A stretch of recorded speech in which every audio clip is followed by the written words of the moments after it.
presencias. Vamos a empezar con nuestro culto. Dice la palabra de Dios: dichoso el justo, le irá bien, comerá del fruto de sus acciones. Ay del malvado, la ira, mal recibirá la paga de sus obras. Pueblo mío, te oprimen chiquillos, eres gobernado por mujeres. Pueblo mío, tus guías te extravían, corren la huella de sus senderos.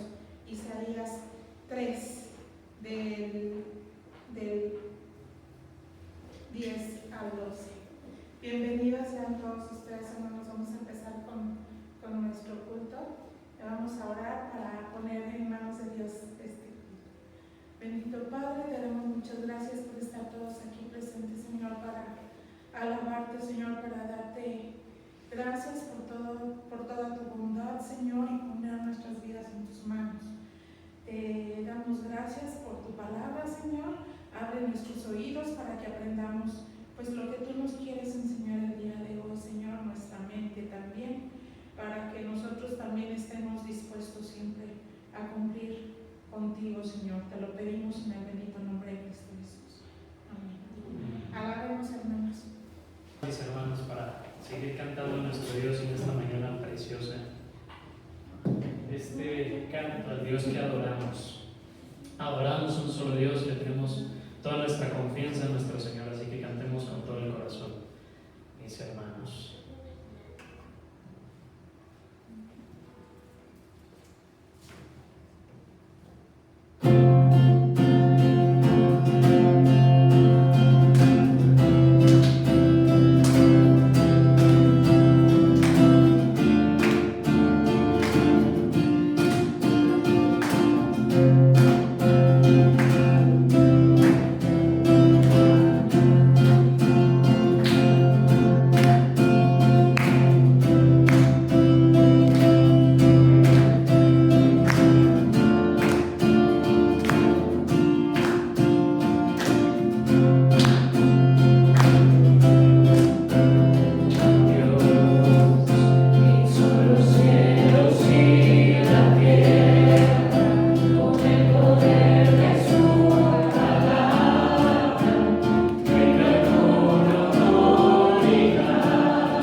Abba Padre. Es un suspiro que viene de nuestra alma en un canto, como una poesía para nuestro Dios, así que cantemos a nuestro Dios. Abba Padre.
Les damos las gracias a todos los presentes, a todos los que nos van a ver también por internet. Bienvenida sea Juanita, bienvenida sea mi hermana Claudia, su esposito. Recuérdenme su nombre. Jesús. Ah, sí, cierto que le dije, qué bonito nombre, ¿verdad? Sí, Jesús y Claudia, qué bendición tenerlos aquí. Hermanos, háganme saber que nos da mucho gusto en nuestro corazón. Bienvenidos, el amor en Cristo. ¿Tienen una Biblia, mis queridos hermanos? Puede ser impresa, puede ser digital, en el teléfono, en la tablet, ¿sí? Vamos a decir nuestra profesión de fe, lo que debe ser y lo que es la Biblia para nosotros. La palabra de Dios contenida en este libro es la verdad que acepto creer, es la enseñanza que me comprometo a seguir y es la esperanza que me atrevo a confiar. Nada me impide recibirla, nadie evitará que la haga parte de mi vida y por ningún motivo dejaré de proclamarla. Estoy aquí para leerla, oírla y vivirla diariamente. Amén. Seguimos con este estudio precioso, ¿verdad? ¿Les ha gustado Gálatas? Precioso, ¿verdad? Lo hemos ido desglosando así bonito. Libres por gracia se llama la serie, y esta serie, bueno, vamos a empezar con el capítulo 4, ya de Gálatas. ¡Qué bendición! No sé si tengan ustedes su Biblia a la mano para leer Gálatas 4 del 1 al 7. Si no la tienen, pueden escucharla, o si no, me van siguiendo también. Le voy a leer con la versión Reina Valera 60. Dice: pero también digo, entre tanto que el heredero es niño, en nada difiere del esclavo, aunque es señor de todos, sino que está bajo tutores y curadores hasta el tiempo señalado por el Padre. Así también nosotros, cuando éramos niños, estábamos en esclavitud bajo los rudimentos del mundo, pero cuando vino el cumplimiento del tiempo, Dios envió a su Hijo, nacido de mujer y nacido bajo la ley, para que redimiese a los que estaban bajo la ley, a fin de que recibiésemos la adopción de hijos. Y por cuanto sois hijos, Dios envió a vuestros corazones el Espíritu de su Hijo, el cual clama: Abba, Padre. Así que no eres esclavo sino hijo, y el Hijo también heredero de Dios por medio de Cristo. Amén. Vamos a orar, mis queridos hermanos. Ahora voy a orar antes de la introducción, que luego es larguita, ¿verdad? Pero vamos a orar. Señor, mi Dios, Padre bendito, aquí estamos ante ti, deseosos de escuchar de tu palabra, deseosos de recibir alimento espiritual, Padre bendito. Háblanos hoy, que nuestra mente, nuestro corazón, nuestros oídos estén abiertos a tu palabra y a tu voluntad, Padre. Es un capítulo que inicia unos versículos llenos de esperanza, llenos de consuelo, llenos de paz. Te rogamos, Padre bendito, que seas con nosotros esta mañana. En nombre de Cristo Jesús oramos. Amén y amén. Mis queridos hermanos, nuestra adopción en Cristo se llama este sermón. Entonces, la serie Libres por Gracia, este sermón, nuestra adopción en Cristo. Y empieza bien interesante, fíjense, empieza hablando de la esclavitud. Dice: en tanto el heredero es niño, en nada difiere del esclavo. ¿Y a qué se refiere? Actualmente tenemos ideas sobre la esclavitud. Fíjense, déjenme explicarles que hay varios tipos de esclavitud, ¿sí?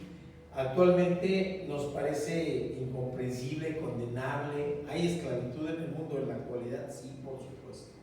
Hay la Organización de las Naciones Unidas y su capítulo de Derechos Humanos están tratando el tema de la esclavitud porque existe en la actualidad.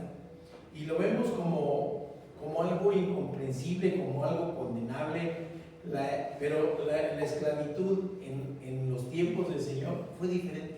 Fíjense, era distinta. Es más, estaba reglamentada y era una forma más de la convivencia humana. ¿Cómo es posible? No se percibió como perversa por sí misma, fíjense, ¿no? Por lo que fue practicada por casi la mayoría de las sociedades de la antigüedad, sin distinción de cultura o incluso de religión. Tradicionalmente la esclavitud se percibe como una forma de explotación del hombre por el hombre, una institución de dominación en las cuales un sujeto, el amo, tiene la autoridad para usar y usufructuar sobre otro, el esclavo, de forma absoluta y permanente. Por esa razón comúnmente se cree que en este modo de producción, que finalmente a eso se refiere, un modo de trabajo, y contribuye a convertir al esclavo en una cosa y que fomenta su degradación física, psicológica y moral. Y actualmente podemos pensar que sí, que así es. Y déjenme decirles, las diferencias entre la esclavitud en la época de nuestro Señor Jesús y lo que sucedió después del descubrimiento de América. ¿Sí? Descubren América y empieza una esclavitud sobre los pueblos indígenas. Y esa esclavitud, lo que según estaba más reglamentada, había lo que se llamaban las bulas, que eran leyes que dictaba el catolicismo romano, y había agrupaciones religiosas que según estaban para proteger a los indios. Pero aquí se les explotaba hasta que morían. ¿Sí oye, peor? Sí. Entonces se explotaban hasta que morían. Era una situación degradante, a pesar de que había leyes que según los protegían. Así que era una circunstancia terrible. Pero es diferente en la época de nuestro Señor Jesús y hacia atrás. En los tiempos bíblicos había 3 formas de ser esclavos, fíjense. La primera y más común era una forma de esclavitud que se encuentra en la Biblia y fue una servidumbre voluntaria. ¿Cómo está eso? Iniciada como resultado de un endeudamiento financiero. Es decir, alguien caía en bancarrota y para no morir de hambre iba con su acreedor y le decía: quiero ser tu esclavo. No tengo manera de pagarte económicamente, entonces quiero que tú me acojas como amo y yo como siervo. Fíjense qué interesante, porque tenemos otra concepción, ¿verdad? La persona endeudada con otra podía venderse como esclavo con su acreedor, como una forma de pagar su sueldo, su deuda. A veces el servicio duraba meses o años, se podía pactar: quiero ser tu esclavo 5 años. Cualquier parecido con los programas de jubilación y pensión, ¿verdad? Es pura coincidencia.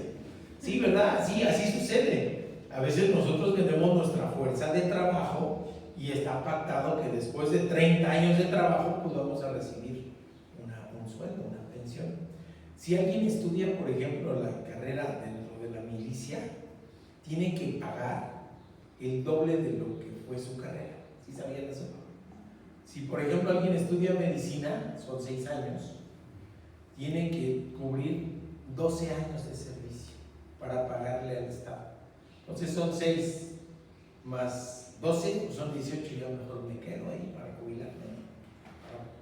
Pero eso es una realidad. Así que era una manera. En todos los casos el acuerdo era voluntario y no forzado, y lo más importante, no era abusivo. Si bien la persona esclavizada perdía su libertad, no era abusada, y de hecho el propietario no tenía ningún incentivo en abusar del esclavo.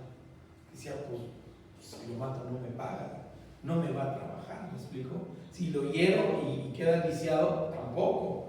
Entonces no era abusado. El esclavo ya había aceptado su servicio de esclavitud en pago, y era muy valioso si estaba sano, bien alimentado y contento. Así que era una forma de esclavitud. El otro ejemplo más conocido que se encuentra en la Biblia, en la carta de Filemón, donde Pablo anima a un esclavo creyente, Onésimo, a regresar con su amo como lo exige la ley romana. El esclavo estaba obligado por ley a obedecer a su amo porque había entrado en esclavitud para pagar la deuda. Por lo que Pablo llamó a Onésimo a regresar para cumplir con su obligación y con el propósito de dar un buen testimonio cristiano. La Biblia ordena a los amos que traten a los esclavos contratados de forma respetuosa y sin abuso. Era un contrato social.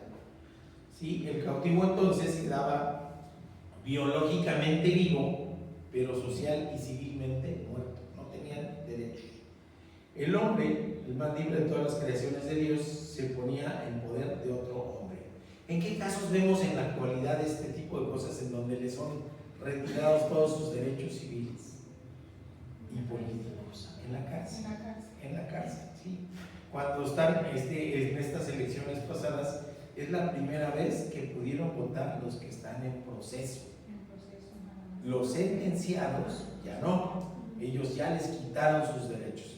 Pero los que están en procesos en espera de una sentencia pudieron votar por primera vez en la historia. Así que otra de las características de esta esclavitud era que era temporal. Era temporal, posible de ser disuelto mediante un acuerdo que se llama manumisión, que era emancipar, redimir o liberar. Podía alguien llegar y decir, ¿cuánto te debe? Pues tanto, ahí está redimido, ya está pagada su deuda, ya es libre.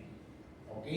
Y este concepto es bien interesante porque tiene mucho que ver con lo que hizo nuestro Señor Jesucristo. ¿Sí? Con nuestros pecados, con nuestra maldad.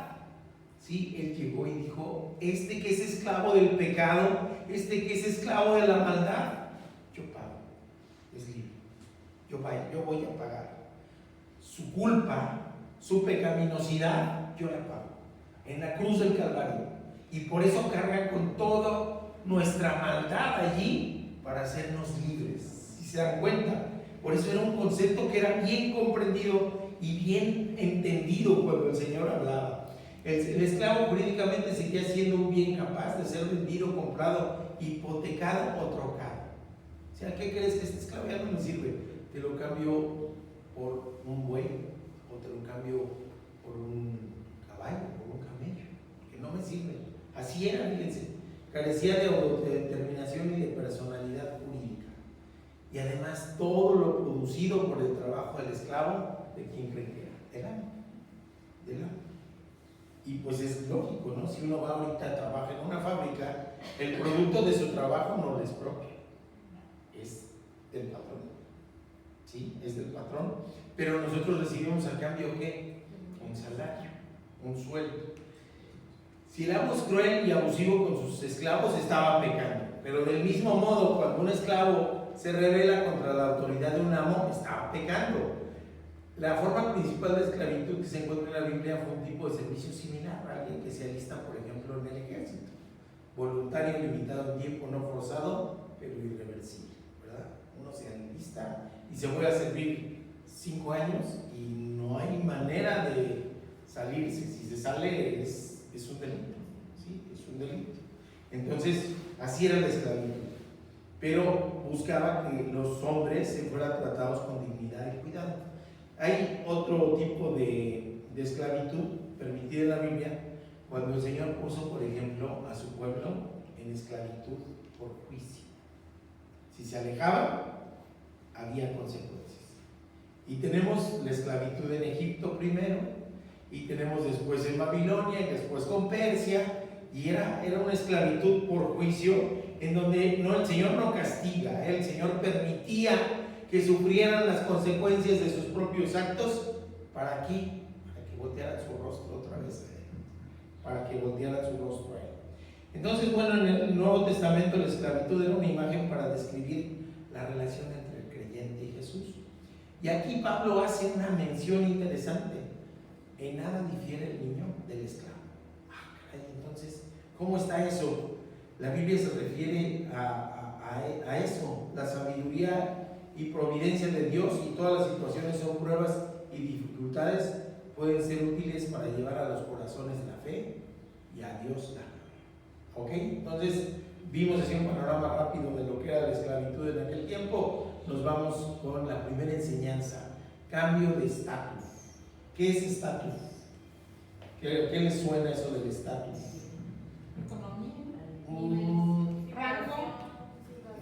Situación, digamos, vamos a verlo así, pero sí implica muchas cosas. Dice, ¿cuál es tu estatus ahorita económico? No, pues ando bien amolado, ¿verdad? O ¿cuál es tu estatus? Pues me saqué la lotería, cambió mi estatus, ¿verdad? Cambió mi estatus. Pero sí, fíjense cómo dicen los versículos 1 y 2. Por tanto digo, entre tanto el heredero es niño, en nada difiere del esclavo, aunque es señor de todos, sino que está bajo tutores y curadores hasta el tiempo señalado por el Padre. Un cambio de situación. ¿En dónde lo vemos ahorita como simbolismo? En las fiestas de 15 años. La niña tiene 14 años, 364 días, y dicen, es mi niña. Y en la fiesta, no, pues ya es señorita.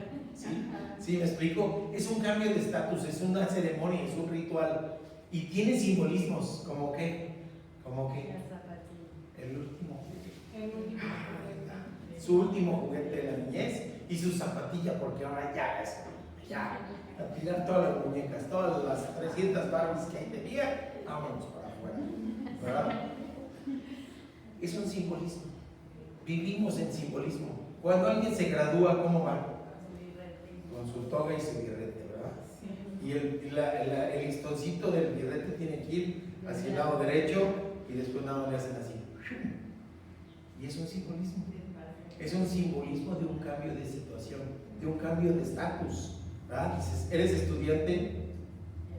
Ya eres. Sí.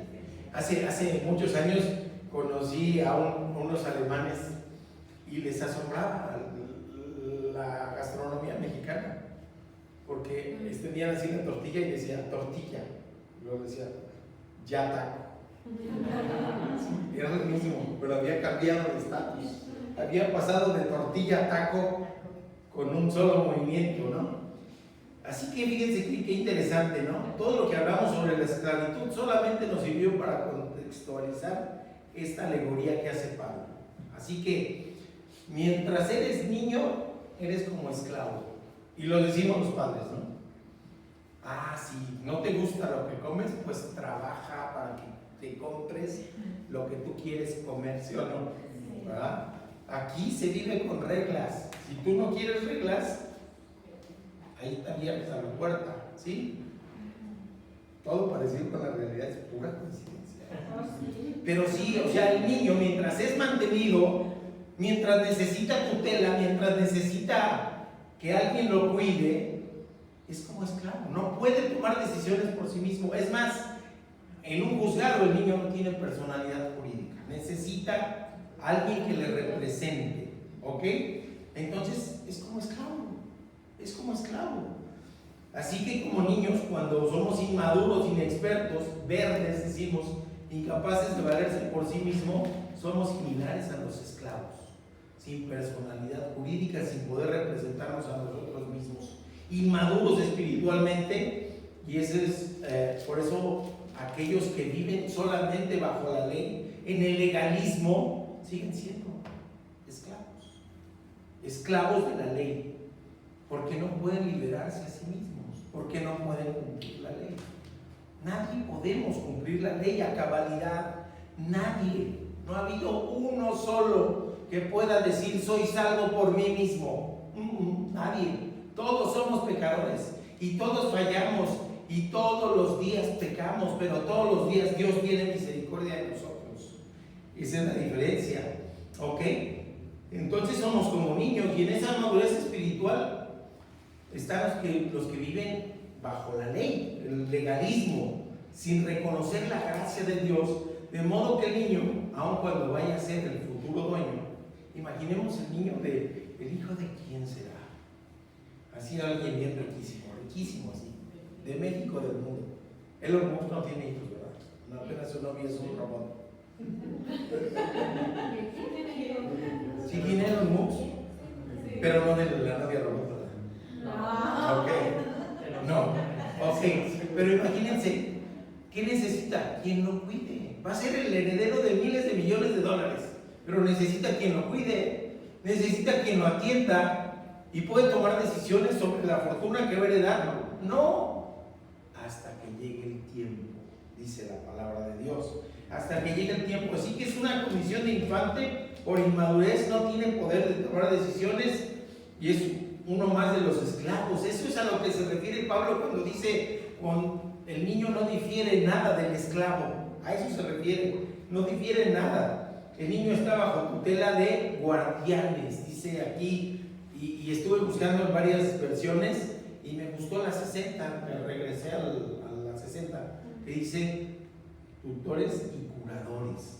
La palabra en griego es epistrotos, es diferente al tutor, es un guardián de un niño huérfano. Y cuando se refiere a curador, la palabra es aikomomos, que quiere decir mayordomo, administrador, encargado. ¿Sí? Entonces dice, requiere tutores y curadores, alguien que le atienda en su persona y alguien que le administre sus bienes. O sea, necesita más de uno. Esa necesidad de dependencia, incluso en el estado de esclavo, no está facultado para tomar decisiones. Toda su vida depende de la voluntad del amo, y el niño igual, de los padres o de tutores. Pero este tipo de esclavitud es temporal. No sé, ni se van a acordar. A ver, ¿quién se acuerda de una cantante que se llamaba Rocío Dúrcal? No, todos acá, dos y acá, por acá. Poquitos, pero los más jóvenes dicen, ¿quién es esa? Y menos se van a acordar de la canción que decía, tengo 17 años de enfermedad, cuando cumpla 18 se me curará. Ya la hermanita se acordó, ¿verdad? Porque estaba bonito el tono, tengo 17 años de enfermedad. Sí. ¿A qué se refería? De esa enfermedad de la niñez.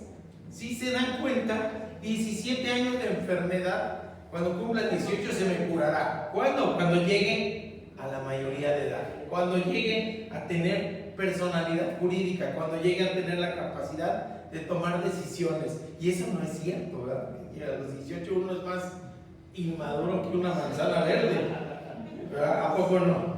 Sí. Y le andamos regando y vamos a ir, perdón a los de 18. Ok, pero sí, es un estatus distinto. Cuando tienen 17 años, 364 días a los 18, dicen, ya tiene 18, ya puede votar, ya que vaya por su INE, ¿sí? Porque ya tiene posibilidad de expresarse, tiene posibilidad de tener una representación por sí mismo. ¿Sí se dan cuenta? A mí me pasó con la misma ilusión para sacar la del INAPAM. El primer día hábil del enero yo estaba ya informadito para sacar mi credencial. Así que sí, con la misma ilusión que saqué mi credencial para votar la primera vez, saqué la del INAPAM. Con la misma. ¿Por qué? Pues es un cambio de estatus. Ahora sí ya entro al metro así charreado. Pásele, cuando voy para allá, ¿verdad? Es un cambio de estatus que no tenía anteriormente. ¿Sí me explico? A eso se refiere este cambio de estatus. Y fíjense que esto era común entre los judíos. Hay una ceremonia para la mayoría de edad. Sí lo saben, ¿no? Tiene un nombre y hay hasta una película donde le hacen su ceremonia, pero es a los 12 años y a los varones. A los varones. Se hace una oración, el padre exclama, bendito sea, oh Dios, que me has relevado de la responsabilidad de este chico. Así dice. Ya no es mi responsabilidad a los 12 años, y es responsabilidad de Dios. Y el joven responde, oh mi Dios y Dios de mis padres, en este día solemne y santo, que marco mi paso de la niñez a la virilidad, yo elevo humildemente mis ojos a ti y declaro con sinceridad y verdad que desde ahora en adelante guardaré tus mandamientos y asumo la responsabilidad de mis acciones antes de ti. Entonces fíjense qué interesante, porque antes de eso la responsabilidad no era del joven, era del padre. Y cuando un chico falla, cuando un chico comete alguna desviación, en la actualidad quien tiene que ir al Ministerio Público son los padres. Y ellos tienen la responsabilidad jurídica. ¿Se dan cuenta cómo no ha variado mucho el asunto? Ahí seguimos. En Grecia, por ejemplo, había cuidados hasta los 18 años. Se llegaba a hacer un efebo, se llamaba así. Y a los 18 años pasaba 2 años bajo tutela del Estado. Y a los 20 ya era adulto. Bajo la ley romana, el muchacho pasaba a ser hombre, pero no estaba fijado entre los 14 y los 17 años. Y se hacía todo un festival que se llamaba en latín Liberalia, fíjense qué interesante nombre, y se quitaba una toga que se llamaba pretexta y se ponía una nueva toga que se llamaba virilis. Era la ceremonia. Todo parecido con la de los 15 años, es pura casualidad. Así que podemos ver que esto es algo que sigue siendo real. Y lo que Pablo está diciendo, oigan, ¿quieren ustedes seguir siendo esclavos de la ley? Son como niños. A esas películas son como niños. Es curioso, pero así somos los seres humanos a veces. Cuando regresamos al aula, aunque estemos grandes, nos portamos como niños. Cuando nos juntamos con nuestros amigos de la infancia, somos como niños. No hacemos las locuras de la película, por supuesto, pero si nos dan chance, sí. ¿Verdad? Sí, porque nos volvemos niños otra vez. En la actualidad, el legalismo nos hace esclavos. En la actualidad hay muchas otras cosas que nos hacen esclavos. Ahorita que veníamos, pasamos por una agrupación religiosa y les digo, ¿qué les dirán a estos pobres para que todos vayan de traje? Todos tienen que ir de traje, a fuerzas de traje. Y si alguien es muy humilde y no puede llevar su traje, ¿qué va a sentir? ¿Qué va a pensar? Y entonces no lo aceptan, ¿o qué pasará? No sé, no tengo idea. Pero es legalismo, los hace esclavos. En el caso espiritual nos habla de esto. ¿Hasta cuándo? Hasta que el Padre tome el control del tiempo. ¿Cómo nos dice el pasaje? Me regreso un tantito, dice, sino que está bajo tutores y creadores hasta el tiempo señalado por el Padre. ¿Ok? ¿Y cuál es ese tiempo señalado por el Padre? La llegada de nuestro Señor Jesucristo. Entonces hay un cambio de estatus, incluso para el pueblo judío. Por eso les insisto tanto, en la actualidad no podemos decir que son nuestros hermanos porque rechazan a Cristo. Nosotros somos hijos de Abraham, no por sangre o por descendencia racial, sino porque somos hijos de la fe. Por eso somos hijos de Abraham. Y por eso el Señor les decía a los fariseos, si ustedes pretenden callarlos, hasta de las piedras va a haber hijos de Abraham. Porque si el judío rechaza, entonces hay posibilidad de que quien tenga fe en Cristo se vuelva hijo de Dios, hijo de Abraham. ¿Ok? Fíjense qué interesante. Pensemos en la trascendencia de rechazar la mayoría de edad. Se puede. O sea, ya llego a los 18, pero no quiero. Yo no quiero la mayoría de edad. Yo no quiero. Quiero seguir siendo niño. Y ahora lo vemos como desviaciones. Hay gente que tiene 50 y se concibe como un niño de 4 y quiere que lo traten como un niño de 4. Y es una desviación, ¿me explico? Porque no es su estatus real. No es eso, no es cuestión de percepción, es cuestión de lo que sucede en la realidad. ¿Ok? Y entonces imagínense la trascendencia de decir, yo no quiero la mayoría de edad. Es tan absurdo decir, yo no quiero la libertad que me da Cristo. Es tan absurdo como decir, ya estudié, pero rechazo la graduación. Yo no quiero graduar. Yo no, hay que ser. Y luego vemos, híjole, fulanito, fulanita, pues ya terminó la escuela hace 50 años, nada más le falta un papel, y nunca lo saca. Y no puede ejercer. ¿Me explico? No puede ejercer. No puede cambiar de estatus por una cosita chiquita, ya batalló un montón de años, pero no puede cambiar de estatus, rechazar el crecimiento espiritual. No podemos seguir siendo espiritualmente los mismos que hace 20 años, que hace 10 años, que hace 5 años. Si de veras está el Espíritu de Dios en nuestro corazón, tenemos que ir creciendo. Y tenemos que ir avanzando y va a haber anhelo del Señor, anhelo de su palabra, anhelo de comprender, anhelo de vivirla. Si eso no pasa, quizás no haya un cambio de estatus. O lo lógico y lo irracional que eran las teorías judaizantes con las que estaba batallando Pablo. De decir, oiga, ya vino Cristo, ya los liberó, ya los redimió, ya son libres de la esclavitud de la ley. Y llegan los judaizantes y dicen, no, vamos a regresarnos. No me importa que estés en tercer año de la carrera, vámonos al kinder otra vez. Suena absurdo, pero eso es lo que estaban pretendiendo hacer esos falsos maestros, y es lo que pretenden hacer falsos maestros en la actualidad. Les pasé un video hace 4 sermones, creo, ¿sí? Grabado en abril, en donde están los judaizantes diciendo, si ustedes quieren entrar al reino de Dios, hombres tienen que circuncidarse todos. Pues es absurdo. ¿Por qué me voy a regresar a lo anterior? Y el versículo que viene, en la enseñanza que viene, se llama los rudimentos del mundo. Gálatas 4:3 dice: así también nosotros, cuando éramos niños, estábamos en esclavitud bajo los rudimentos del mundo. Y me encantó eso, por eso escogí la 60 en esta ocasión, porque otras versiones decían otras cosas, pero aquí nos dice los rudimentos del mundo. ¿Qué es lo rudimentario? ¿Qué es lo rudimentario? Pues lo más básico, ¿sí? Alguien inventó la guitarra hace años y le hizo una caja de resonancia y puso cuerdas de diferente material y de diferente grosor para que nos dieran notas. Y después inventaron la electroacústica, ¿verdad? Con posibilidad de conectarla a un aparato. Es como si agarráramos una tabla, le hiciéramos un hoyo y agarráramos un pedazo de cordón y nos hiciéramos nuestra guitarra y quisiéramos que sonara igual de bonito que otra. No, es rudimentario.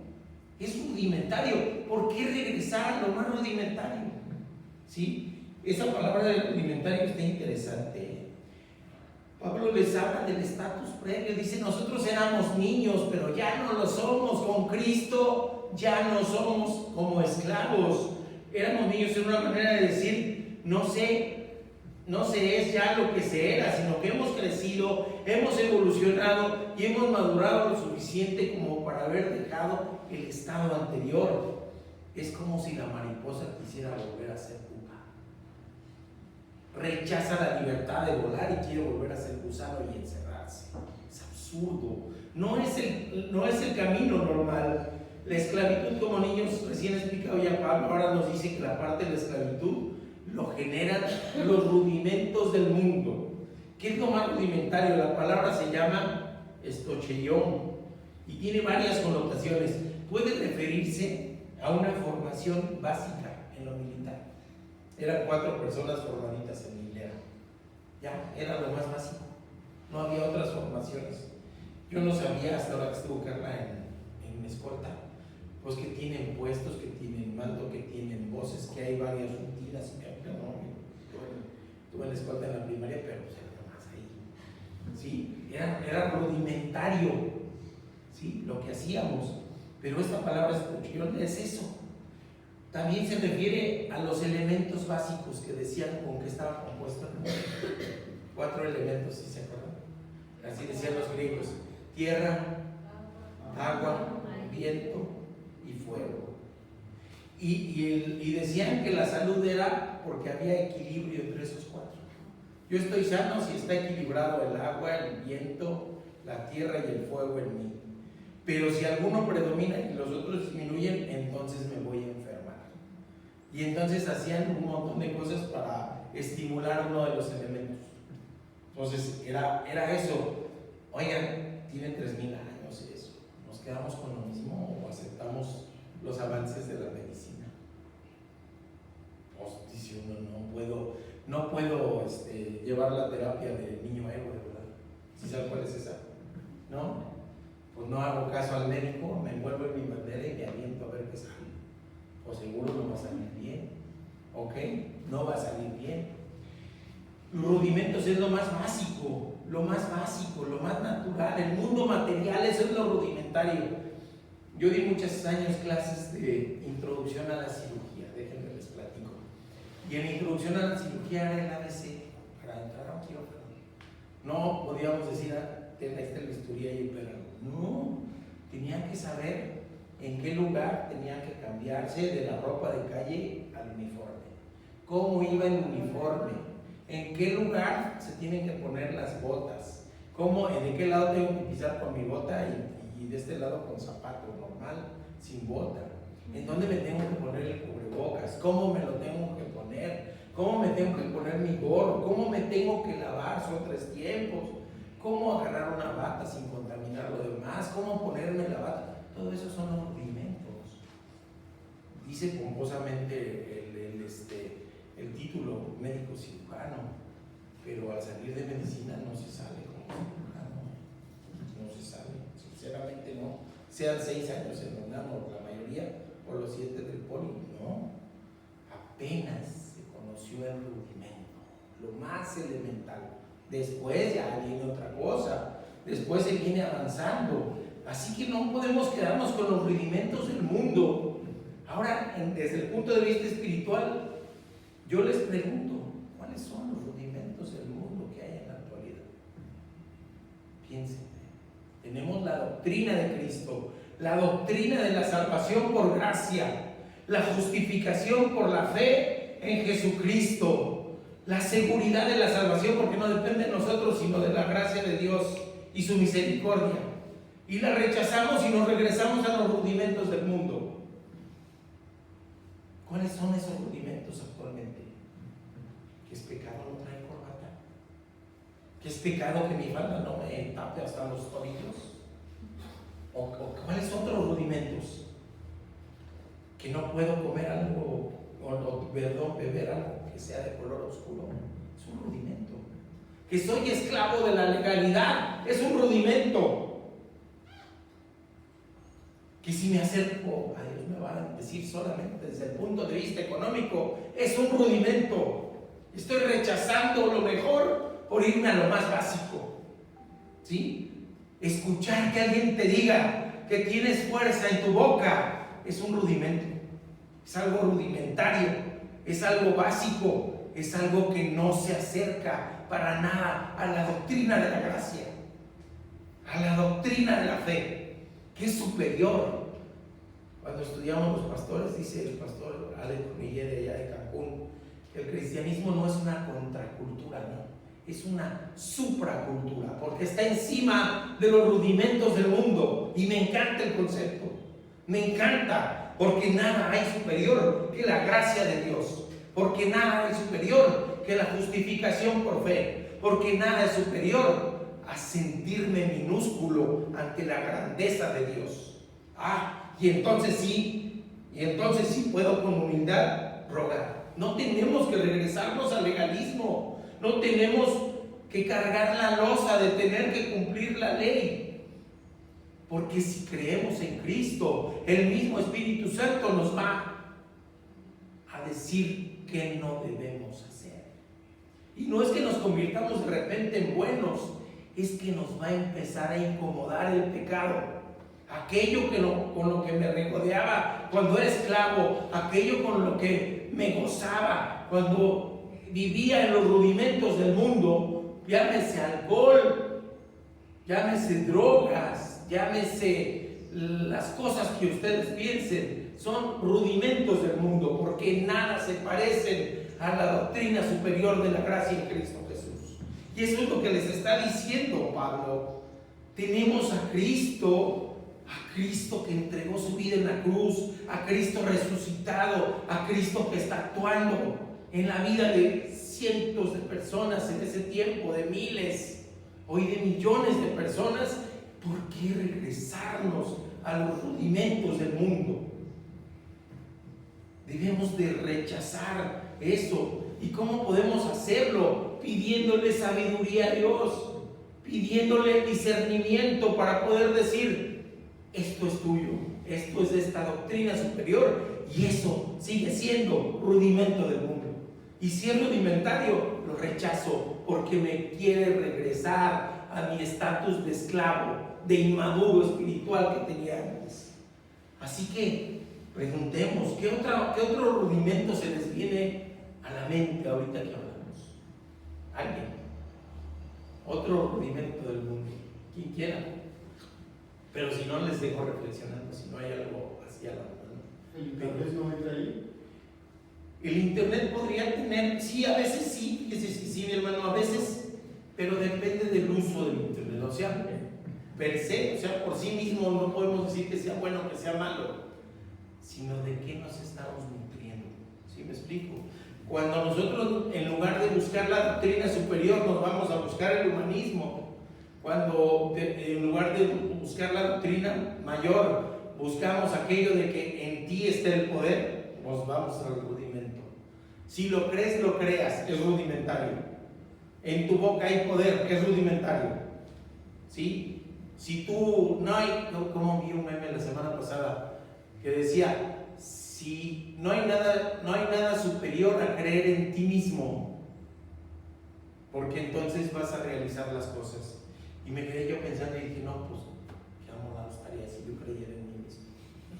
La verdad, si yo creo en mí mismo, es rudimentario. Y sí, eso lo vi en un meme, en un grupo de amigos que tengo del Seguro Social. Y vemos el humanismo disfrazado. La mentira es mentira porque se trata de parecer a la verdad. ¿Sí? Parece verdad, pero es mentira. Y nos quieren vender rudimentos por doctrinas filosóficas superiores. El humanismo así es cuando se trata de suplantar el cristianismo. Porque en el humanismo el hombre se pone en primer lugar y después todo lo demás. Y en el cristianismo es Cristo el primero. Y nosotros con humildad dependientes de Él. Y cuando tenemos conciencia de eso podemos nutrirnos. No de rudimentos, sino de pan de vida y de agua viva. Así que nos dice el Gálatas 4 al 7, dice: cuando vino el cumplimiento del tiempo, Dios envió a su Hijo, nacido de mujer y nacido bajo la ley. Fíjense qué interesante. Vino el cumplimiento del tiempo.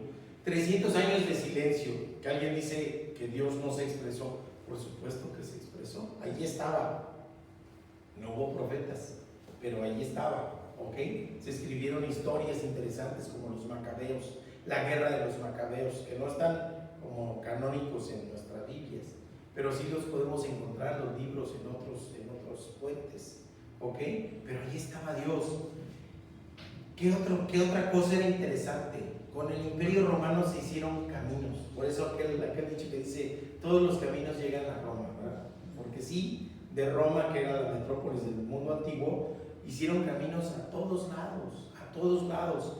Había cierto control militar, cierta seguridad en los caminos dado por los romanos. Fíjense qué interesante.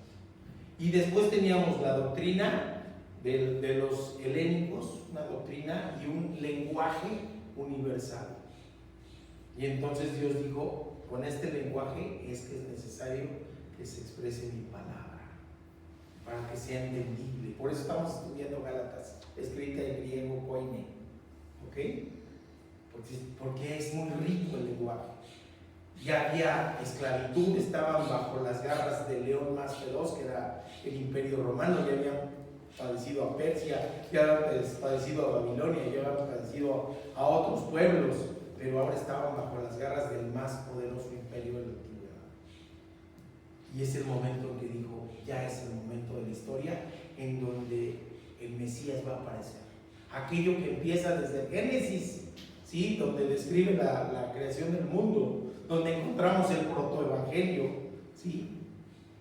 Cuando le dice que un nacimiento de la mujer va a aplastar la cabeza de la serpiente, ahí está Cristo presente. ¿Ok? Desde entonces hasta el cumplimiento de los tiempos. El Señor es Dios del tiempo también. ¿Y qué hace? Envía a su Hijo y lo envía bajo los rudimentos de la ley de aquel entonces. Nacido de mujer y nacido bajo la ley. ¿Por qué eso? ¿Por qué eso? Hay un cuento que me encanta, ¿no? Que están las hormiguitas muy alborotadas y un niño le dice, papá, ¿qué tienen? Y dice, no sé. Para comprenderlas necesitaría ser de hormiga y hablar hormiga para entender qué les angustia. Están muy alborotadas, ¿sí? Eso hizo Dios. Y nos vio así chiquitos y dijo, voy a mandar a mi hijo para que se haga como uno de ellos, para que sienta lo que ellos sientan, frío, hambre, dolor, para que nos pueda redimir, ¿sí? Para que nos pueda dar consuelo, ¿sí? Y estaban bajo la ley a fin de que nos redimiésemos por adopción de hijos. Luego hay entre hermanos, ¿no? Esas bromas. No, pues tú eres el adoptado. A ti te encontraron en la basura. Así se dice. Así se dice. Sí, tú eres la recogida, ¿no? Y estaba yo viendo un programa de televisión en donde la adopción internacional que hay, si saben ahora, que hay países en donde reciben niños de otros lados del mundo, ¿sí? Reciben a un niño vietnamita en una casa, ¿sí? Y el señor viaja mucho por trabajo y la esposa dice, yo no lo puedo aguantar, ni siquiera le entiendo cómo habla. Y como tú te vas, mejor lo voy a dar a otro hogar, ¿sí? En adopción. Pero resulta que cae en manos de explotadores infantiles. Entonces el Señor cuando llega, fíjense la angustia dice, ¿dónde está mi hijo? Quiero ver a mi hijo, ¿dónde está? Pues ya lo di por ahí, quién sabe dónde ande. Y entonces esa angustia, esa adopción, ¿sí? Ese amor que este hombre siente y se ve en la serie, ¿sí? Por el hijo adoptado, es un amor intenso, es un amor mayor. Comete locuras por recuperarlo, locuras, ¿sí? Arma y persigue gente y todo eso por recuperar a su hijo adoptado. Así es Dios con nosotros. Dice, todos somos hijos de Dios, pero no, todos somos criaturas de Dios. ¿Quién es el hijo de Dios? Aquel que acepta a Cristo. Pero cuando lo acepta, así nos va a buscar el Padre. Sus misericordias nos persiguen como si fueran perros de casa. No me quiero esconder de la misericordia de Dios, sería absurdo, ¿verdad? Pero así nos sigue con avidez para bendecirnos, con ganas de que no nos quedemos sin bendición, con ganas de que no nos quedemos sin su misericordia. Pero nos adopta y nos hace hijos a plenitud. Y nos dice Pablo, y por cuanto sois hijos, Dios envió a vuestros corazones el Espíritu del Hijo, el cual clama, Abba. Le pedí, gracias al grupo de alabanza que me consintió, porque la canción de Abba Padre se les pedí el miércoles, no estaba programada, pero dice Abba Padre. ¿Saben qué quiere decir Abba Padre? ¿Sí saben? Papi. Así es. Así se refería Cristo a su Padre. Y así nos pide que nos refiramos. Si tenemos el Espíritu en nuestro corazón, ¿qué podemos decir, papi?